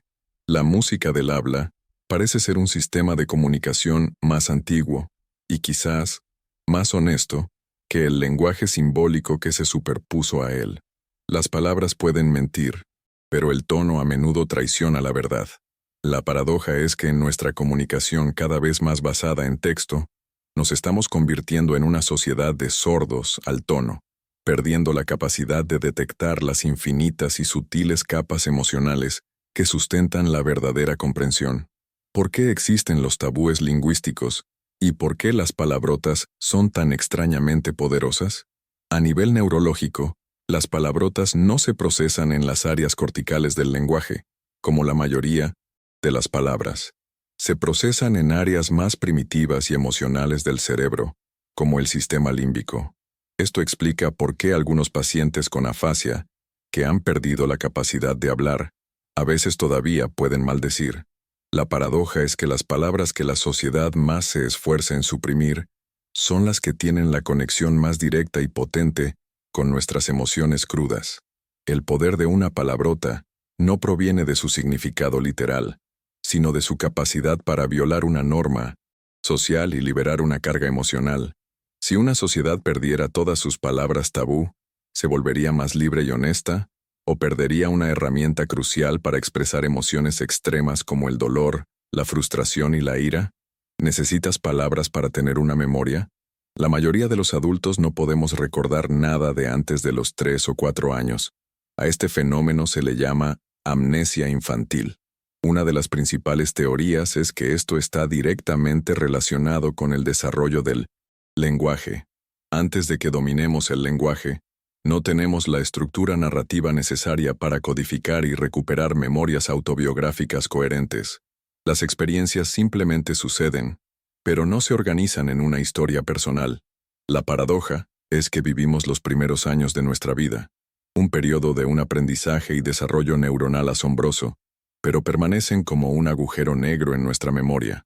Sin el ancla del lenguaje para fijar las experiencias, éstas simplemente se desvanecen en la corriente del tiempo. ¿Quiénes éramos en esos años preverbales? ¿Y cómo esas experiencias olvidadas continúan moldeando, desde las sombras, a la persona que somos hoy? ¿Cómo pueden los sonidos del entorno físico moldear los sonidos de una lengua? La hipótesis de la adaptación acústica sugiere precisamente eso. Estudios han encontrado correlaciones fascinantes. Las lenguas habladas en zonas de selva densa, donde los sonidos agudos se dispersan fácilmente, tienden a usar más vocales y consonantes simples. En cambio, las lenguas de zonas montañosas abiertas pueden usar un inventario de consonantes más complejo y variado. La paradoja es que el lenguaje no evoluciona solo en un vacío social y cognitivo. Parece estar en un diálogo constante con el paisaje físico. Las propias selvas, montañas y llanuras pueden haber esculpido sutilmente la fonología de las lenguas que hablamos. Si la tierra en la que vivimos puede moldear las palabras en nuestra boca, ¿cómo la nueva y artificial ecología de nuestras ciudades y nuestros entornos digitales está moldeando la lengua del futuro? ¿Qué es realmente el discurso interior? Esa voz en tu cabeza. Es el centro de nuestra vida mental. La usamos para planificar, para reflexionar, para autorregularnos. Curiosamente, estudios han demostrado que cuando pensamos en palabras, se producen micromovimientos en nuestra laringe, como si estuviéramos hablando en silencio. Esto sugiere que el pensamiento es, en gran medida, una forma de habla internalizada. Pero aquí reside una paradoja profunda. La voz en tu cabeza parece ser el núcleo más íntimo de tu yo. Sin embargo, está construida con una herramienta que es completamente social: el lenguaje. Tu monólogo más privado se lleva a cabo en una lengua que no inventaste, con palabras y una gramática que absorbiste de tu comunidad. Si piensas con palabras que no son tuyas, entonces, ¿quién eres tú? ¿Existe un pensamiento puro, preverbal, o toda nuestra conciencia es un eco de nuestra cultura? ¿Por qué algunas lenguas tienen género gramatical, atribuyendo masculino o femenino a objetos inanimados como una mesa o un puente? Para un hablante de inglés, parece una complicación innecesaria, pero la investigación sugiere que esta característica aparentemente arbitraria moldea sutilmente la percepción. Un estudio famoso encontró que los hablantes de alemán, donde puente, die Brücke, es femenino, tendían a describirlo con adjetivos como bello o elegante. Los hablantes de español, donde el puente es masculino, usaban adjetivos como fuerte o robusto. La paradoja es que una característica aparentemente inútil de la gramática puede estar personificando el mundo de maneras específicas para millones de personas, sin que ellas sean conscientes de ello. ¿Qué otras características ocultas de nuestra gramática están pintando secretamente nuestra percepción de la realidad, con colores que asumimos que pertenecen al propio mundo? Si perdieras tu capacidad de hablar, ¿seguirías siendo la misma persona? La afasia es la pérdida del lenguaje debido a un daño cerebral, como un derrame. Es una condición devastadora. Dependiendo del área afectada, Una persona puede tener dificultades para producir el habla, afasia de Broca, o para comprenderla, afasia de Wernicke. El impacto en la identidad personal y en las relaciones sociales es inmenso. La paradoja es que el lenguaje es tan fundamental para nuestro sentido del yo, que cuando se daña, la persona puede sentirse como un prisionero en su propia mente, incapaz de conectar con los demás y consigo misma. Esto revela que el yo no es una entidad estable y sólida, sino algo que construimos y mantenemos constantemente a través del acto de narrar, de hablar. Si el lenguaje es lo que nos teje con los demás y con nosotros mismos, ¿qué nos puede enseñar la experiencia de la afasia sobre la esencia de la conciencia humana, más allá de las palabras? ¿Por qué inventamos las firmas? En las sociedades letradas, la firma personal evolucionó para reemplazar los sellos y las marcas como el principal marcador de identidad y consentimiento. Una firma es un híbrido único. Es a la vez escritura y gesto, un acto performativo. No es solo un nombre, es una imagen de un nombre, una marca personal que tiene un peso legal y simbólico. La paradoja es que, en una era donde la mayor parte de nuestra escritura es digital, uniforme y carente de carácter, la firma manuscrita persiste como uno de los últimos vestigios de la individualidad caligráfica. Es un acto físico, un rastro de nuestro cuerpo, que usamos para autenticar nuestra identidad cada vez más digital. Con la llegada de las firmas electrónicas y la biometría, ¿qué se perderá cuando este símbolo personal y legal de nuestro nombre desaparezca por completo? ¿Qué nos dicen los textos más antiguos del mundo, como la epopeya de Gilgamesh, sobre las primeras preocupaciones de la humanidad registrada, escrita en tablillas de arcilla, cuneiforme hace más de 4000 años? Esta historia de un rey sumerio que busca la inmortalidad explora temas que nos resultan inquietantemente familiares: la profunda amistad, el dolor de la pérdida, la arrogancia del poder, el miedo a la muerte y el deseo de dejar un legado. La paradoja es que miles de años de innovación tecnológica, de cambio social, de ascenso y caída de imperios, nos separan de los sumerios. Y sin embargo, la primera gran obra de la literatura mundial revela que la condición humana fundamental, nuestras esperanzas más profundas y nuestros miedos más oscuros, ha permanecido prácticamente inalterada. Si nuestras preguntas más profundas no han cambiado, el lenguaje y la literatura nos han dado respuestas mejores, o simplemente maneras más sofisticadas de formular las mismas preguntas eternas. ¿Puede una lengua ser resucitada de entre los muertos? El caso del hebreo es el ejemplo más asombroso. Durante casi 2000 años, el hebreo fue una lengua puramente litúrgica y académica, no la lengua materna de nadie. Pero a finales del siglo XIX, un hombre llamado Eliezer ben Yehuda se embarcó en la misión casi imposible de revivirla. Creó nuevas palabras, escribió diccionarios y, lo más importante, crió a su hijo para que fuera el primer hablante nativo de hebreo en 2 milenios. Hoy, es la lengua viva y vibrante de millones de personas. La paradoja es que la resurrección del hebreo demuestra que la muerte de una lengua no tiene por qué ser permanente.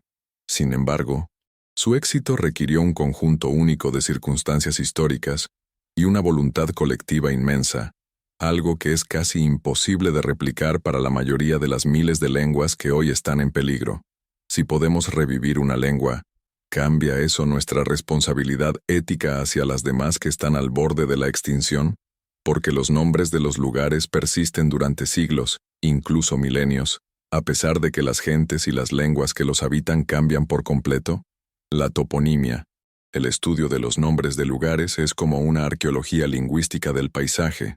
El nombre de Londres tiene raíces celtas prerromanas. Muchos de los grandes ríos de Europa conservan nombres de lenguas que desaparecieron hace miles de años. Los nombres de los lugares son fósiles lingüísticos incrustados en la propia tierra. La paradoja es que las palabras más duraderas que los humanos creamos no son sobre nuestros dioses, nuestros reyes o nuestras filosofías, sino sobre las colinas, los valles y los ríos. El paisaje físico actúa como el ancla más estable para la memoria lingüística, sobreviviendo a la ascensión y caída de todos los imperios. ¿Qué nos están diciendo los paisajes que habitamos hoy, en lenguas que hemos olvidado que alguna vez hablamos? ¿Cómo la metáfora estructura no solo nuestra poesía, sino nuestro pensamiento cotidiano más básico? Los lingüistas George Lakoff y Mark Johnson revelaron que no solo hablamos, sino que pensamos en metáforas. No son solo un adorno del lenguaje, son el mecanismo fundamental por el cual entendemos conceptos abstractos en términos de experiencias concretas. Pensemos en una discusión es una guerra. Decimos que ganamos un argumento, atacamos sus puntos débiles, defendemos nuestra posición. O en el tiempo es dinero. Gastamos el tiempo, ahorramos tiempo, invertimos nuestro tiempo. La paradoja es que la racionalidad humana, que consideramos lógica y literal, está construida sobre una base de imaginación poética. Estamos pensando en metáforas constantemente, sin darnos cuenta.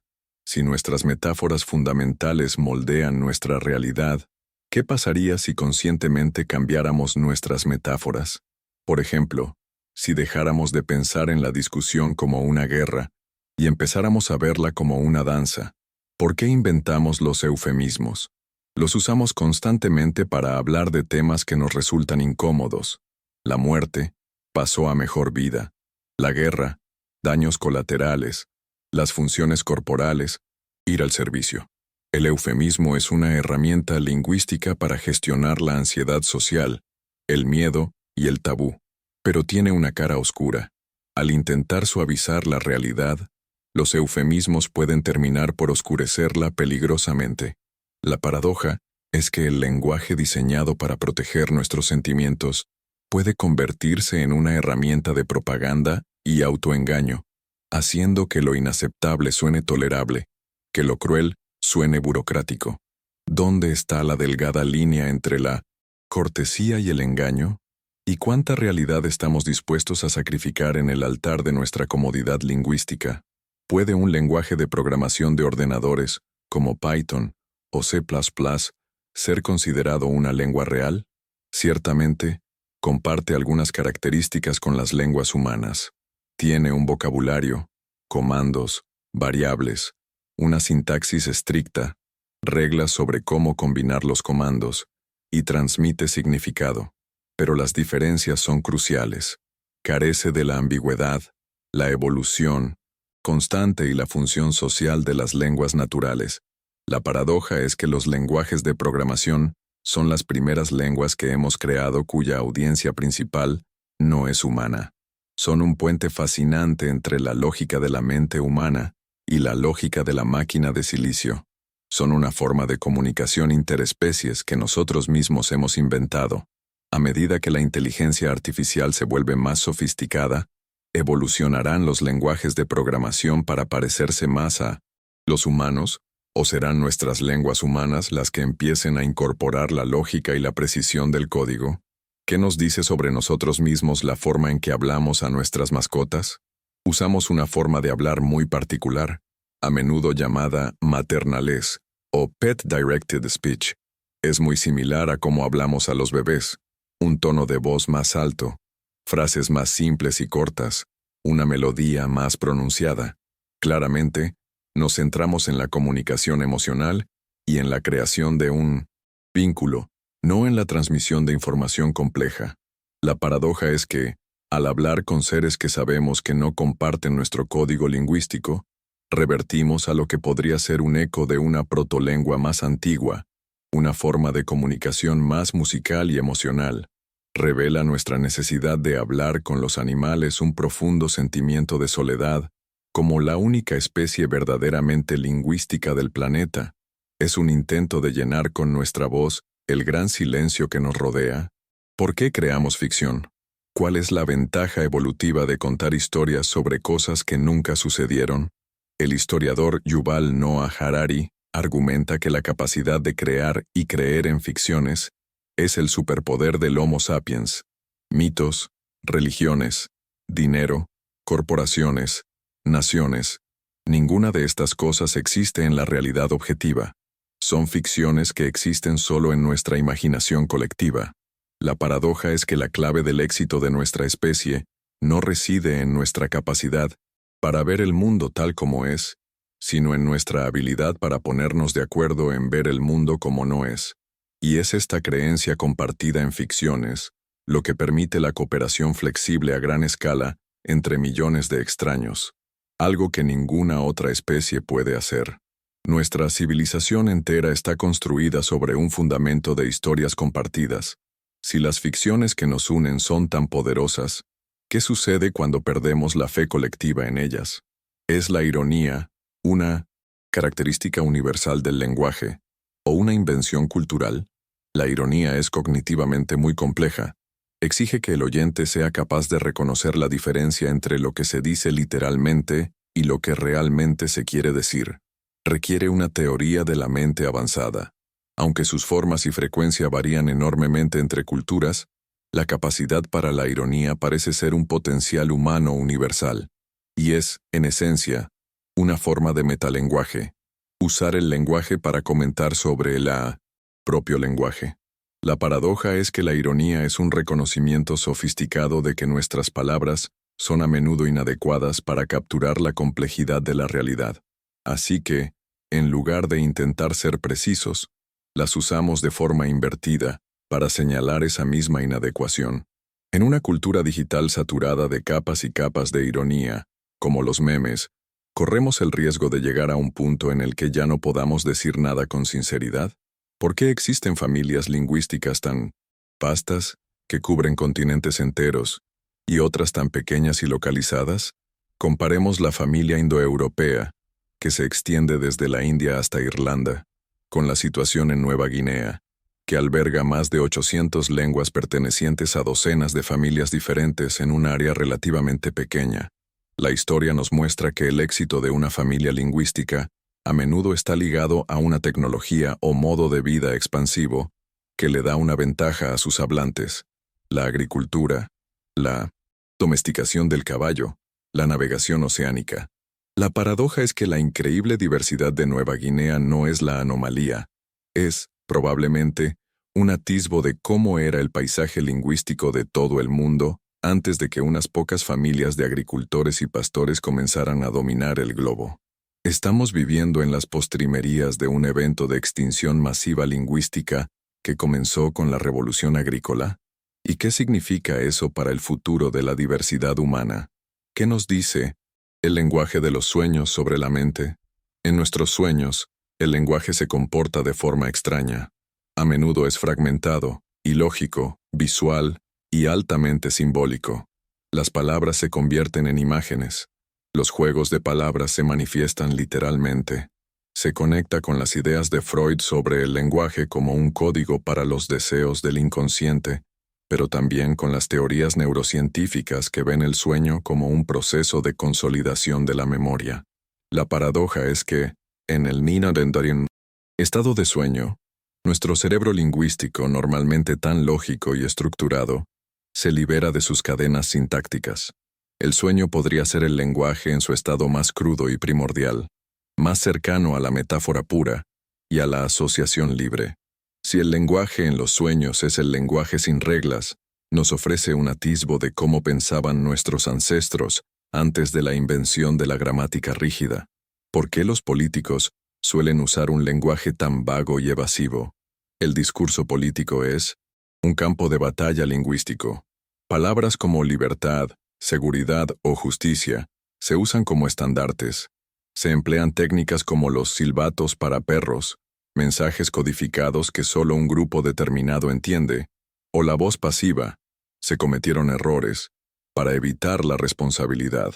La paradoja es que el lenguaje, que evolucionó para la cooperación y la transmisión precisa de información, puede ser hábilmente manipulado para hacer exactamente lo contrario: oscurecer la verdad, sembrar la división y crear una falsa sensación de acuerdo. La claridad es a menudo el enemigo del poder político. En una democracia, ¿es responsabilidad del hablante ser claro o del oyente ser crítico? ¿Y qué sucede cuando ambos fallan en su deber? ¿Qué tiene en común el balbuceo de un bebé humano con el canto de un pájaro joven? Ambos pasan por una fase de práctica vocal. En los bebés es el balbuceo. En los pájaros cantores se llama subcanto. En ambos casos, Es una forma de práctica motora, de exploración del repertorio de sonidos posibles, antes de que esos sonidos sean moldeados por la retroalimentación de los adultos para formar la comunicación madura. La paradoja es que el aprendizaje vocal es una habilidad muy rara en el reino animal. Solo está presente en humanos, pájaros cantores, cetáceos y algunos otros, y parece seguir caminos evolutivos y de desarrollo sorprendentemente similares, incluso en especies muy lejanas. La necesidad de aprender a hablar parece imponer soluciones biológicas parecidas. Si la base biológica para el aprendizaje vocal es compartida, ¿qué fue exactamente lo que impidió que otras especies dieran el salto a la complejidad sintáctica de nuestro lenguaje? ¿Cómo sabemos lo que otra persona quiere decir, más allá de lo que sus palabras significan literalmente? La mayor parte de la comunicación humana ocurre entre líneas. A esto, los lingüistas lo llaman pragmática. Nos basamos en un principio cooperativo. Asumimos que la persona con la que hablamos está siendo relevante, veraz y clara, y usamos esa suposición para inferir su significado real. Si preguntas, ¿quieres ir al cine? Y te responden, tengo que estudiar, entiendes perfectamente que es un no, aunque la palabra no se haya pronunciado. La paradoja es que el lenguaje funciona no porque sea perfectamente explícito, sino porque compartimos una enorme cantidad de conocimiento de fondo y suposiciones no dichas que nos permiten llenar los vacíos. La comunicación es, en gran medida, una forma de telepatía inferencial. A medida que nuestras culturas se fragmentan y el terreno común de conocimiento compartido se encoge, estamos perdiendo nuestra capacidad de entendernos, quedando atrapados en la literalidad de nuestras palabras. ¿Por qué los colores que vemos dependen en parte de la lengua que hablamos? El espectro de la luz visible es un continuo físico, pero las lenguas lo dividen en categorías discretas. Algunas lenguas no tienen palabras separadas para azul y verde. El ruso tiene dos palabras completamente distintas para azul claro, goluboy, y azul oscuro, sini, y los hablantes de ruso son más rápidos en distinguir estos tonos. La paradoja es que tener un nombre para un color nos ayuda a percibirlo y recordarlo más fácilmente.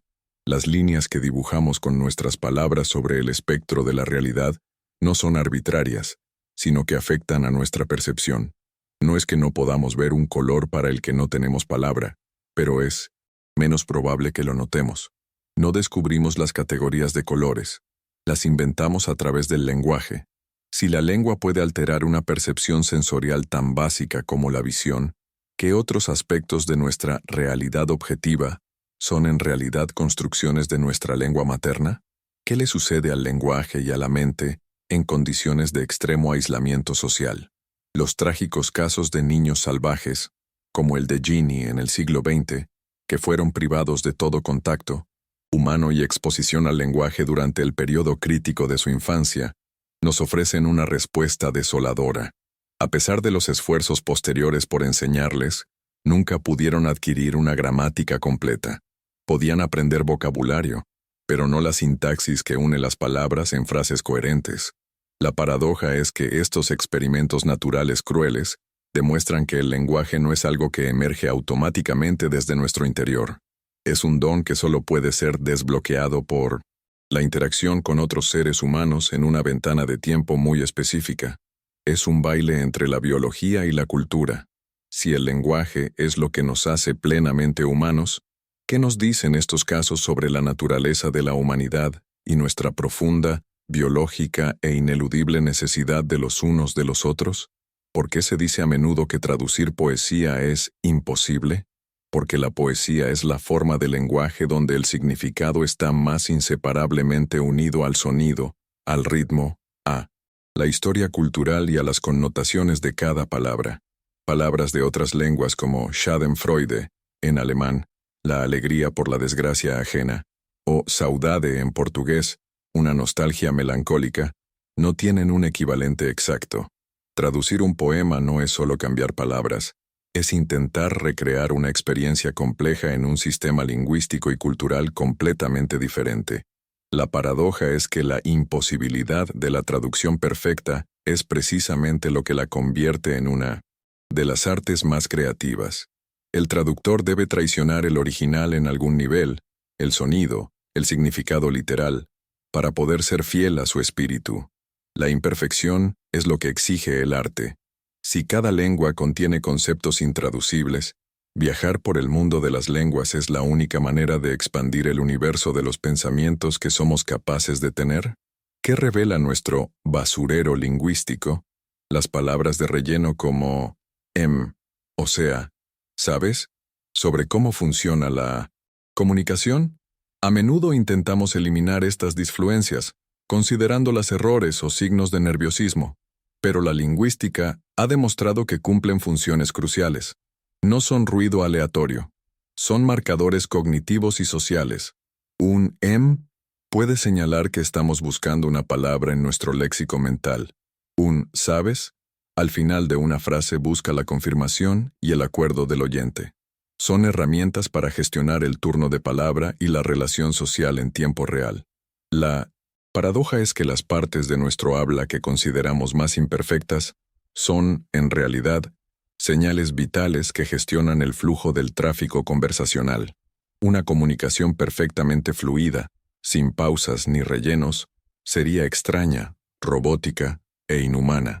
Si la inteligencia artificial se entrena principalmente con textos perfectamente editados, podrá aprender alguna vez el arte sutil y socialmente crucial de la duda, la vacilación y la imperfección humana. ¿Por qué gritamos cuando estamos asustados o sorprendidos? Las vocalizaciones emocionales no verbales, gritos de miedo, suspiros de alivio, gemidos de dolor, risas de alegría, son instantáneamente reconocibles en todas las culturas humanas. No necesitan traducción. Esto sugiere que forman parte de una capa de comunicación mucho más antigua y fundamental que el lenguaje simbólico. La paradoja es que el lenguaje nos da la capacidad de expresar un número infinito de matices. Podemos describir nuestro miedo con una precisión poética, pero en el momento de terror extremo, revertimos a este sistema más primitivo. Un sistema que es mucho menos preciso, pero infinitamente más poderoso y directo en su impacto. Son estas vocalizaciones primarias la roca madre sobre la que se construyó toda la compleja estructura del lenguaje, y son todavía el fundamento al que regresamos cuando toda esa estructura se derrumba bajo la presión de una emoción abrumadora. ¿Cuál es la diferencia real entre una lengua y un dialecto? El lingüista Max Weinreich acuñó la famosa y cínica definición: una lengua es un dialecto con un ejército y una marina. La distinción es casi siempre política, no lingüística. El mandarín y el cantonés son mutuamente ininteligibles, tanto como el español y el italiano, pero se consideran dialectos del chino por razones de unidad nacional. El serbio y el croata son casi idénticos, pero se consideran lenguas, separadas por razones de identidad nacional.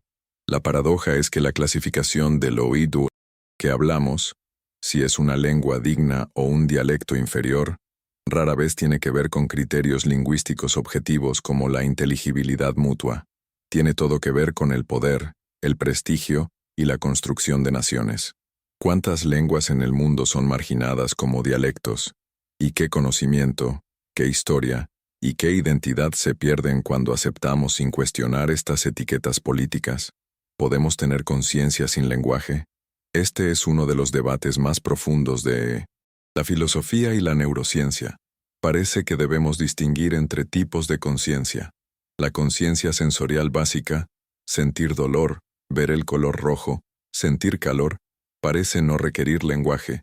Muchos animales la poseen, pero la conciencia autorreflexiva de orden superior, pensar sobre el hecho de que estamos pensando, tener un sentido de identidad que persiste a través del tiempo, parece estar intrínsecamente ligada al lenguaje. Es el lenguaje el que nos permite narrar nuestra experiencia a nosotros mismos, creando una historia, un yo. La paradoja es que el lenguaje quizás no crea la conciencia, pero le da una estructura completamente nueva. Transforma el simple sentir en el complejo ser. ¿Qué tipo de conciencia existe más allá de la narrativa? Si pudiéramos por un momento apagar la voz en nuestra cabeza, ¿qué quedaría? ¿Por qué tenemos diferentes registros de habla? Uno para nuestros amigos, otro para nuestro jefe, otro para nuestros padres. Este fenómeno, llamado alternancia de código o code switching, es una parte fundamental de la competencia lingüística. Cambiamos inconscientemente nuestro vocabulario, nuestra gramática, incluso nuestro acento, dependiendo del contexto social. No tenemos una única voz lingüística. Somos un coro de muchas voces, y elegimos cuál usar en cada situación. La paradoja es que nuestra identidad no es algo fijo y monolítico. Es una actuación fluida y constante que adaptamos a través del lenguaje para navegar por nuestros diferentes mundos sociales. Somos personas ligeramente diferentes en cada conversación.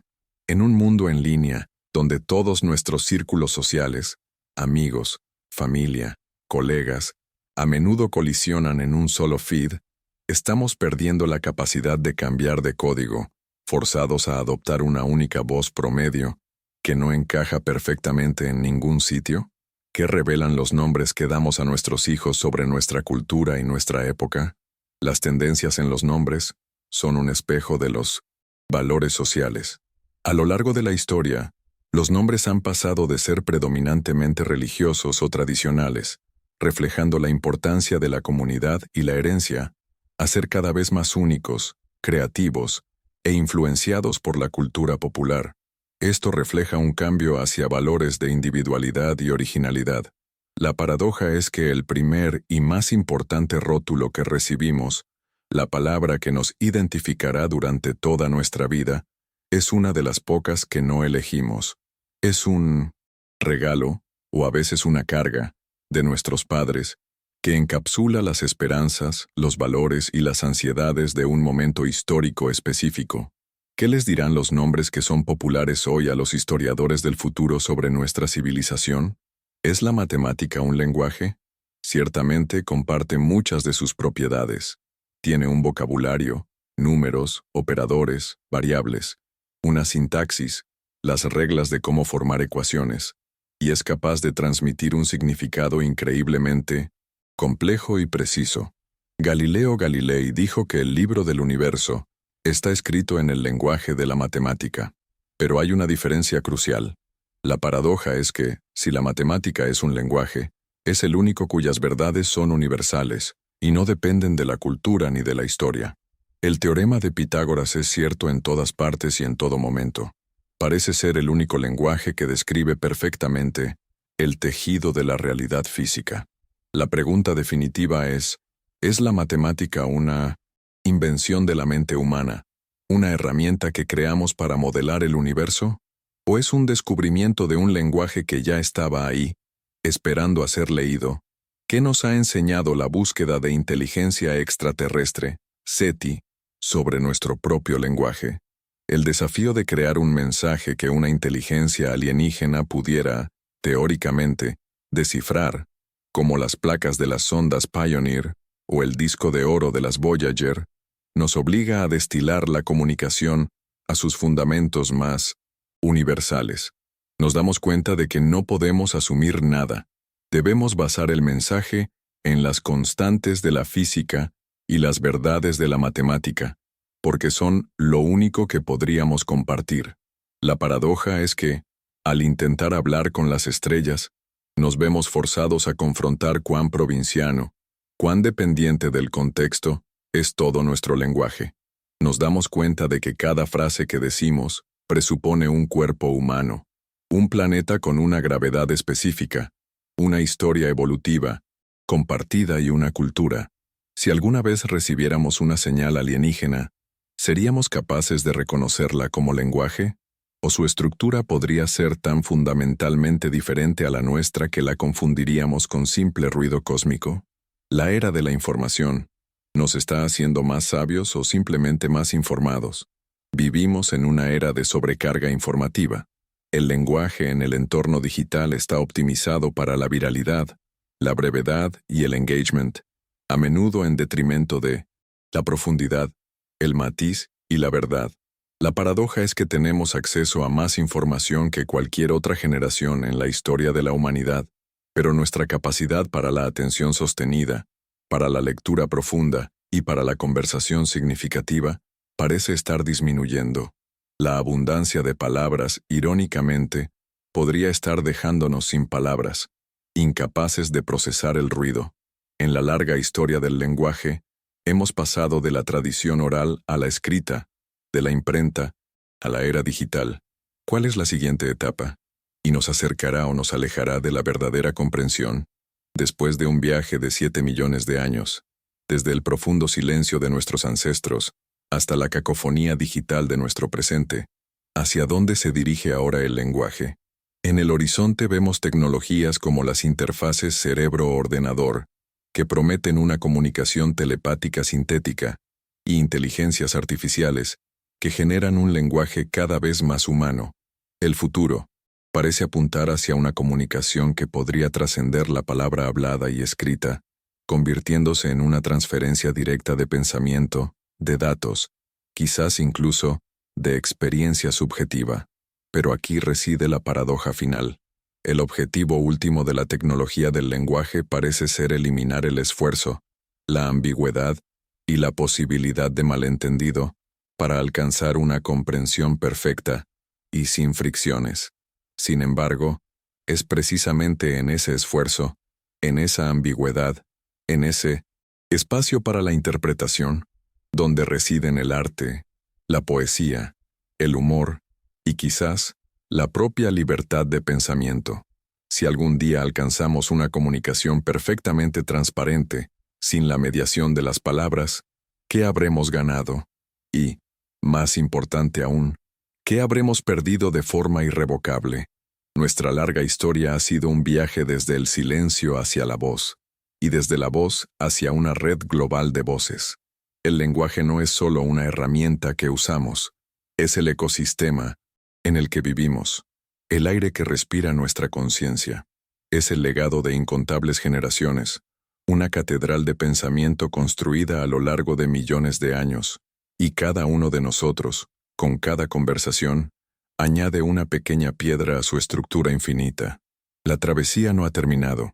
Apenas estamos empezando a comprender la magnitud de este don. Gracias por tu compañía en este viaje a través del tiempo y del pensamiento. Tu curiosidad y tu calma son el fuego que mantiene viva esta conversación. Y como siempre, mantén la curiosidad, mantén la calma. Nos vemos en la próxima historia.